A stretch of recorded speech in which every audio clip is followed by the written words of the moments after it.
Welcome to simply Shenba. இன்றைக்கி நம்ம கொள்ளு குழம்பு எப்படி செய்யலான்னு பார்க்கலாங்க. அதுக்கு நான் கொள்ளு எடுத்து முளைக்கட்டி வச்சுருக்கேன். இப்போ நீங்கள் இன்றைக்கி வைக்கணுன்னா நேற்று காலையிலேயே அதை ஊற வச்சு சாயந்தரம் ஒரு துணியில் சுற்றி வச்சிங்கன்னா போதும். பாருங்கள், இந்த அளவுக்கு முளைச்சி வந்துடும். இந்த அளவுக்கு முளைச்சா போதும். இப்போ நம்ம எப்படி செய்யலான்னு பார்க்கலாம். அதுக்கு முன்னாடி சிம்பிளி ஷென்பா சேனலை சப்ஸ்கிரைப் பண்ணாதவங்க சப்ஸ்கிரைப் பண்ணிடுங்க. கூடவே பெல் பட்டனை ப்ரெஸ் பண்ணிடுங்க. ஒன்றும் ஒரு பாத்திரத்தில் போட்டு வேக வைங்க. அப்படி இல்லைன்னா குக்கரில் வச்சிங்கன்னா ஒரே ஒரு விசில் விட்டு இறக்கிக்கோங்க. ஏன்னா நம்ம இதை முளைக்கட்டி வச்சுருக்கோம், ஆல்ரெடி ஊறி இருக்கு இல்லையா, ஒரு விசில் விட்டுடுங்க போதும்.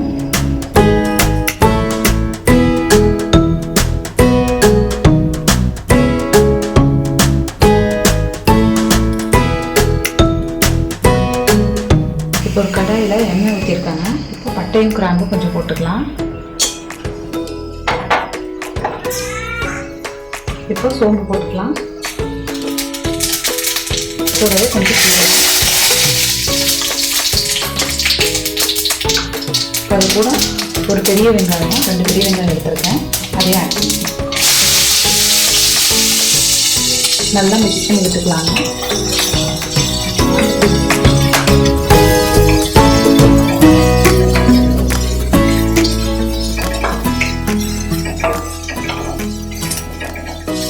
இது கலர் சேஞ்ச் ஆகிற வரைக்கும் வதக்கி எடுத்துக்கலாம். கூட கொஞ்சம் குருமிளகு போடலாம்.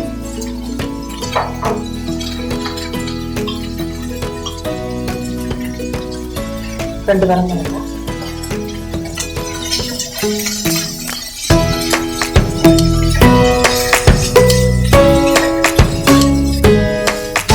அது கூடவே இஞ்சியும் பூண்டு 3 பல் பூண்டு எடுத்துருக்கோம். ஒரு சின்ன துண்டு இஞ்சி பொடியாக அரிஞ்சு வச்சுருக்கேன், அதை ஆட் பண்ணிக்கலாம்.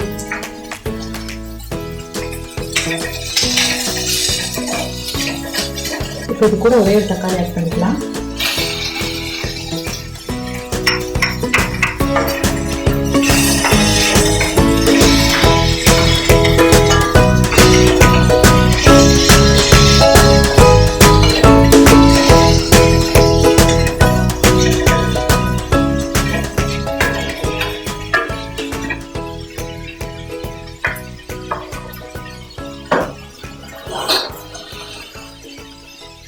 தேவையான அளவுக்கு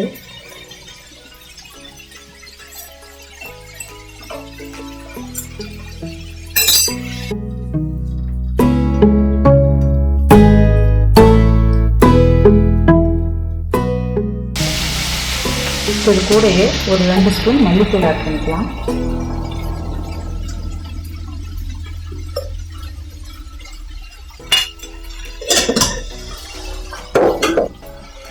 கொஞ்சம் தேங்காய் திருவி வச்சுருக்காங்க. இந்த தேங்காயை அது கூட ஆட் பண்ணிக்கலாம். தேங்காய் நம்ம அடுப்பு ஆனில் வச்சுட்டு போட வேண்டாம், ஆஃப் பண்ணி வச்சுட்டு அந்த சூடு இருந்தால் மட்டும் போதும்.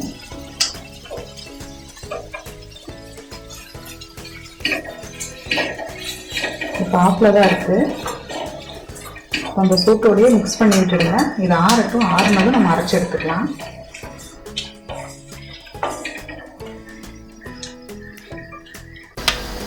இப்போ சூடு ஆறிடுச்சுங்க. இதை நம்ம அரைச்சி எடுத்துக்கலாம். இப்போ இதை ஃபஸ்ட்டு கொஞ்சம் அரைச்சிட்டு இது கூடயே 2 ஸ்பூன் நம்ம வேக வச்சு வச்சுருக்கிற கொள்ளையும் ஆட் பண்ணி அரைக்கணும். இப்போ நான் ஃபஸ்ட்டு இதை அரைச்சி எடுக்கிறேன். இப்போ இது ஓரளவுக்கு துருன்னு அரைச்சிருக்கேங்க. இப்போ இது கூடயே ஒரு 2 ஸ்பூன் கொள்ளை ஆட் பண்ணி இதையும் நல்லா அரைச்சி எடுத்துக்கலாம். அப்போ டேஸ்ட் நல்லாயிருக்கும். இதை நம்ம அரைச்சி எடுத்துக்கலாம். இப்போ நம்ம அரைச்சி எடுத்தாச்சுங்க. இனி நம்ம தாளித்து விட்டுடலாம். அடுப்பில் ஒரு பாத்திரம் வச்சு நம்ம அரைச்சி வச்சதை இதில் ஆட் பண்ணிக்கலாம்.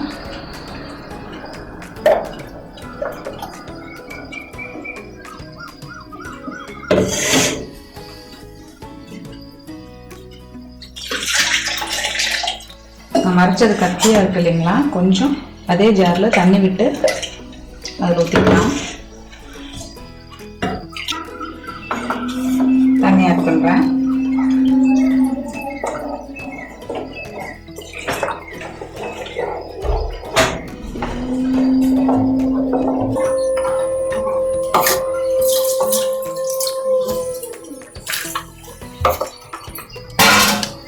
தேவையான அளவு தண்ணி ஆட் பண்ணியாச்சு. நல்லா மிக்ஸ் பண்ணி விட்டுடலாம்.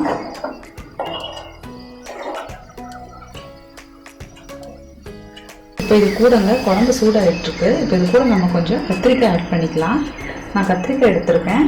இது கூட வேணாலும் உருளைக்கிழங்கு, கேரட் ஆட் பண்ணாலும் நல்லாயிருக்கும். இப்போ இதை நம்ம ஆட் பண்ணிக்கலாம்.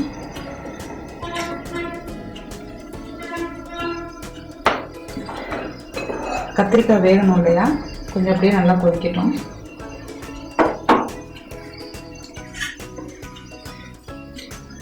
அது கொதிச்சு வந்ததும் தேங்காய் பாருங்க சின்ன பீஸாக பண்ணி வச்சுருக்கேன். இதையும் வந்து அது கூட ஆட் பண்ணோம்னா சாப்பிடும்போது டேஸ்ட் நல்லா இருக்கும். மட்டன் குழம்பு மாதிரியே இருக்கும்.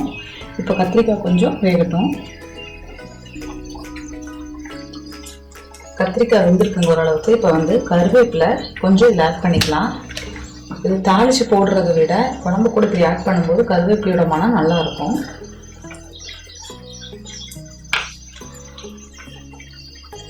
இப்போ இது கூடவே கொஞ்சம் தான் சின்ன சைஸ் அளவுக்கு புளி எடுத்து ஊற வச்சுருக்கேன். இந்த தண்ணி இதில் ஆட் பண்ணிக்கலாம்.